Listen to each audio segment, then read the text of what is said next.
All right, great. We're live. All right, everybody. So today, yes, happy Monday. So today, Ryan and I are going to talk all about magnesium.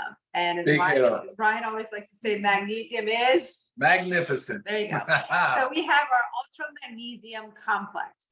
So magnesium is a mineral that's crucial for the body's function. Crucial. And a deficiency in it is like typically an overlooked health problem.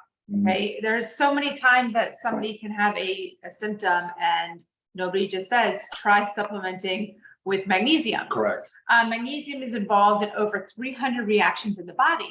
So if you think about that, if you don't have the proper amount of magnesium and you have all these 300 plus reactions that are trying to take place, they can't really take place properly without their lovely magnesium. Sure. And it's just such a simple mineral to supplement with. Not to mention it's not an expensive mineral to begin with. Right. A deficiency can cause anything from what I know you'll be able to list off a lot more, but fatigue, muscle cramps, irregular heartbeat, insomnia, horrible stress response, anxiety, osteoporosis. I mean, so many things that a deficiency in magnesium can cause, and it's actually pretty scary. So I want Ryan to explain to us all about why he chose, there's many forms of magnesium, why he chose these two specific forms of magnesium to put in our Ultra Magnesium Complex. Yeah, for sure. Thanks, Lisa. And like you said, 300 chemical reactions. So it's a cofactor or a precursor for an enzymatic reaction, right? For enzymes. And there's such a diverse range of biochemical reactions that this simple, very essential, because we have to get it from our food or supplements, mineral is responsible for. I mean, it's insanity that, like you said, people overlook it so often. And it's involved in things of like the muscle and nerve conduction, right? So it's literally what sends the nerve impulse. It's how the body communicates. It's involved in bone metabolism. We know that for sure with calcium and potassium. It's obviously involved in heart health and cardiovascular heart health. I mean, the FDA actually has a qualified health claim for lowering blood pressure with this medication. If you are a pregnant female and you're in the hospital and you have preeclampsia or high blood pressure during pregnancy, they will put you on, you got it, magnesium. I mean, so to think that we're just missing out on so much just because we're not supplementing with it is really quite sad. And that's one of the reasons why we said we need to have magnesium as a foundational supplement for us. I mean, it's also involved in DNA, protein, RNA, muscle protein synthesis. It's a precursor to glutathione, the mother of all antioxidants in our body. So it's a really big deal. It's like when people, like you say, when in a clinical setting, when people present, you're like, all right, are you on magnesium? If you're not, well, you should be for the most part, right? At least 50% of people are deficient or have inadequate magnesium levels. But here's the thing, right? It's hard to measure. There's about 25 grams of magnesium in our body.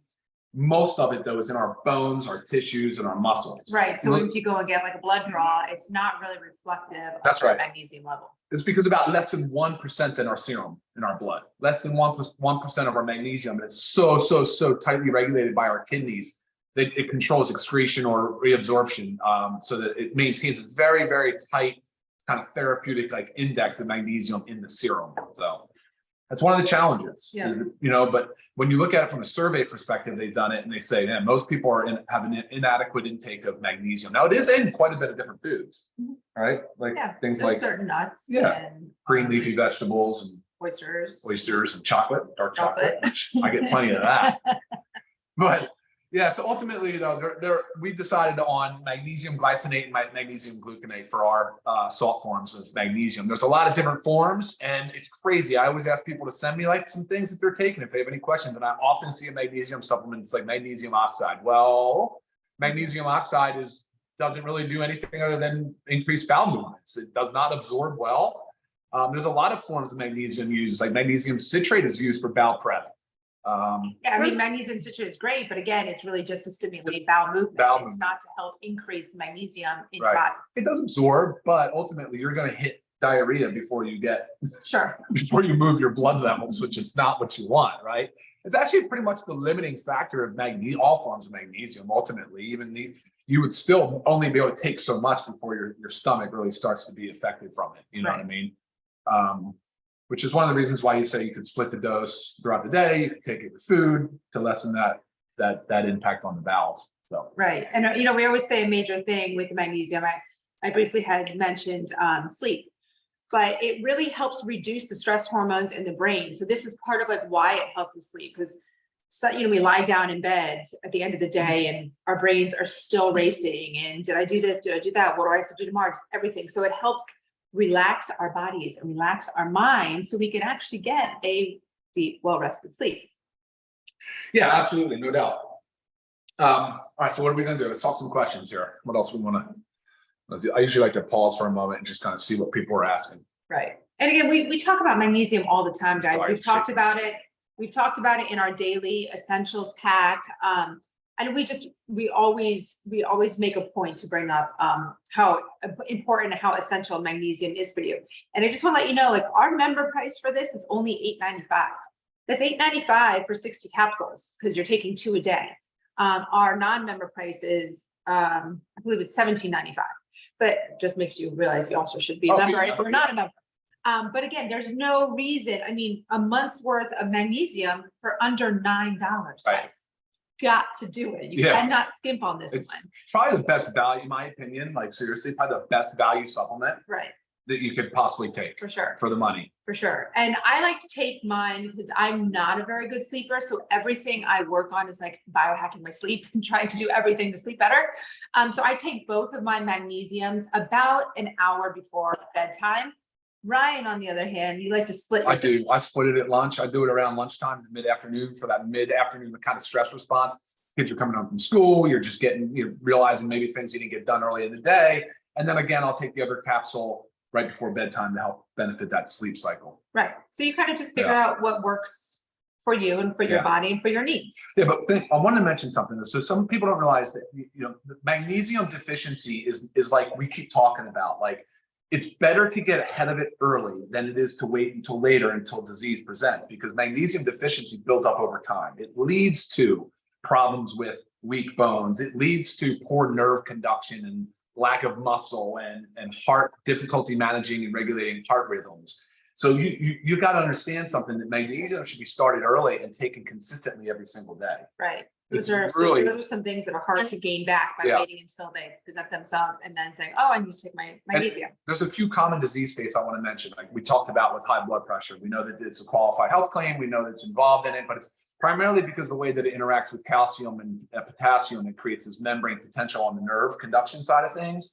And that is where you're really triggering a lot of the blood pressure regulation and heart rhythm aspect of it, right? Diabetes is an interesting one. So I've always talked about, say, about 1 out of 2, half of the United States population is either pre-diabetic type 1 or type 2.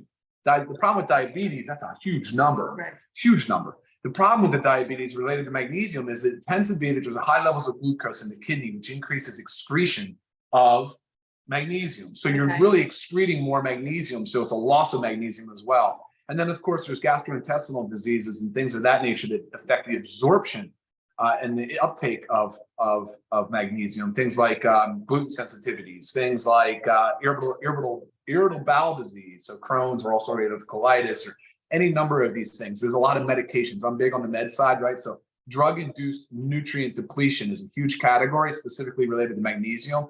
I mean, guys, water pills, the diuretics that are used, they flush out magnesium. So that's one of the top 5 meds in the country dispensed. I mean, it's for high blood pressure, but they're putting on it and then you're losing magnesium.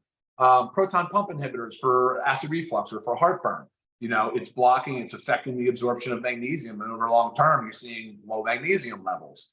And so you're seeing certain meds, and a lot of times I always caution people. I say, watch out with magnesium because it can bind or can chelate to other minerals, like things like zinc, for instance, right? If you have magnesium in a multivitamin with zinc, it potentially binds and prevents the absorption. So what we're ultimately trying to help you guys understand is that it's such an easy mineral to supplement with, but you got to know what you're doing, what salt form you're choosing, why you're choosing it, what to expect from it, how long to take it, all those things. That's really what we want you guys to get out of it. Right. And like what you were just saying, that's why you intentionally left magnesium out of our multivitamin. That's right. Because of the fact that it can bind with other. It can bind, it can compete for your absorption, it can do a number of different things, but it's also, I want you to have control over your dosing and the timing of your dosing.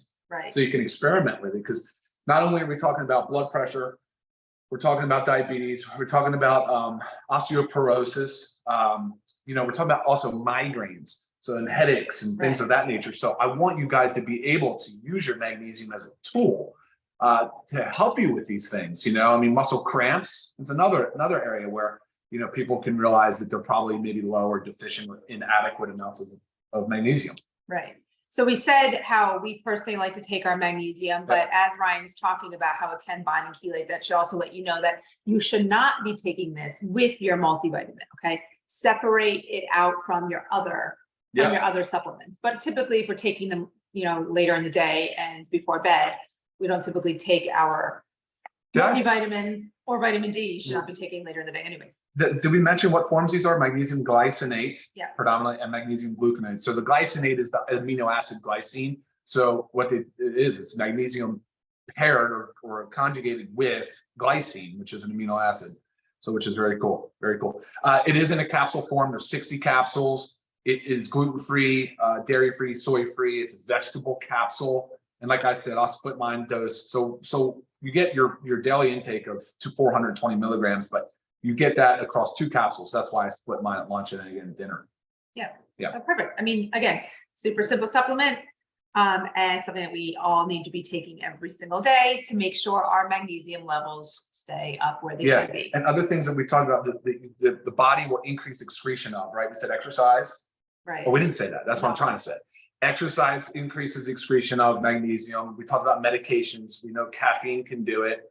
High stress amounts, chronic stress, of course, can do it. We know that. Even if you think about acute anxiety. Think about the whole chronic stress thing. It's Right. like we need magnesium to help with chronic stress. Chronic stress further depletes our magnesium. Yeah. It's kind of like a crazy cycle. It is a But nasty cycle. You have to make sure you're taking it. Right. But we've had, like, I know testimonials have come in and people were like, wow, transformation in my sleep. I'm feeling so much better. I'm not waking up cramping as much. Right. Right. Simple. Yeah. I just read one of a testimonial on our Thursday call, maybe last week or the week before, but it was an affiliate was saying that the first time that she took the magnesium at night before bed, she slept like a baby, slept better than she had been sleeping with an actual sleep supplement. Oh, wow. So, I mean, it just says a lot. That says a lot. Her body was like craving this, like, give me the magnesium. Yeah, absolutely. So it's good stuff. Great. Yeah, Awesome. So any further questions, guys, you can always email me, Lisa@livegood.com. And thank you for watching. Upper limit. So there's a question. Can you take 3 or 4 per day without problems? Yeah, I think you probably could, but you got to really kind of figure out why you're doing that. You shouldn't have to. That 420 in here, plus you're going to get it from your food. You probably figure you can get up to 1,200 milligrams of elemental magnesium a day without many side effects. But that's, again, there's a lot of patient variability on that.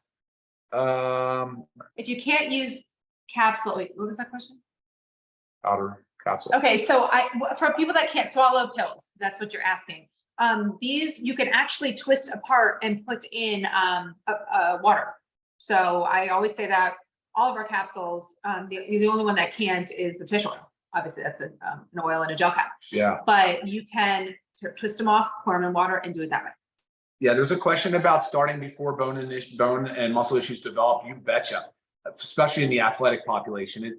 It's very unfortunate that these high school and collegiate athletes are not being told that magnesium should be an absolute regular supplement for them. Yes, I mean, we give 100%. our children 9 and 10 years old a child version of magnesium. Our bodies all need it. We need it. Without a doubt, 100%. Sorry, guys. I know my hands and you're trying to get used to this. All right, cool. All right, great. That's it for our Monday Zoom. Join us next week, Monday, noon Eastern. Hope you all had a great Mother's Day weekend and have a productive rest of your week. Sounds great. Take care, guys. All right. See y'all. Bye. Take care. Bye.